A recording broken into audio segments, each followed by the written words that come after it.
ઉનાળાની કાળઝાળ ગરમી હોય, 45-50 ડિગ્રીનું તાપમાન હોય અને એવા સમય દરમિયાન લોકોને પાણીના પણ ફાંફા ભરતા હોય છે અને સમયસર પાણી પણ નથી મળતું અને જે પાલિકા વિભાગ હોય એ પાણી પણ પહોંચાડી શકતી નથી. ત્યારે એવા સમય દરમિયાન પુરવઠા વિભાગની ઓફિસની જે પાસે જ પાણીનો જે લાખો લીટર પાણીનો વેરફાર થઈ રહ્યો છે. નમસ્કાર, આપની સાથે હું પાર્થ વેલાણી.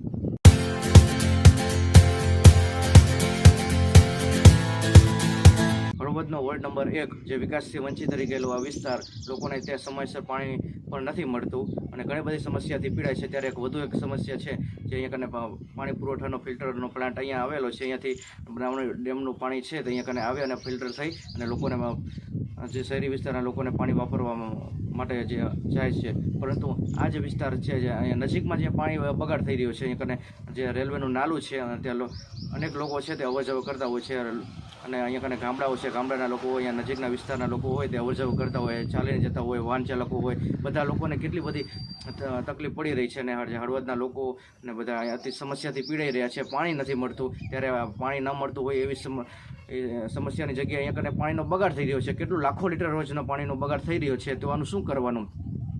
અને પાલિકા પણ શું કરે છે? એક બાજુ પાણી લોકોને મળતું નથી અને પાણી બચાવોના જે અભિયાનો લોકો કરતા હોય છે, સરકારે પાણી બચાવવાના ચિત્રોમાં દોરતી હોય છે, પણ અહીંયા કને જિલ્લા પાણી પુરવઠાનો જે બોર્ડ છે એની નજીકમાં જે પાણીનો બગાડ થઈ રહ્યો છે, તો શું કરવાનું? કોને કહેવાનું? કોને ફરિયાદ કરવાની? લોકો ક્યાં જાય? શું કરે? કેટલી તકલીફથી લોકો પીડાઈ રહ્યા છે અને અહીંયા કને પાણીનો બગાડ થાય છે અને આ જ વિસ્તારના લોકો છે પાણીથી પીડાઈ રહ્યા છે, તો શું કરવાનું?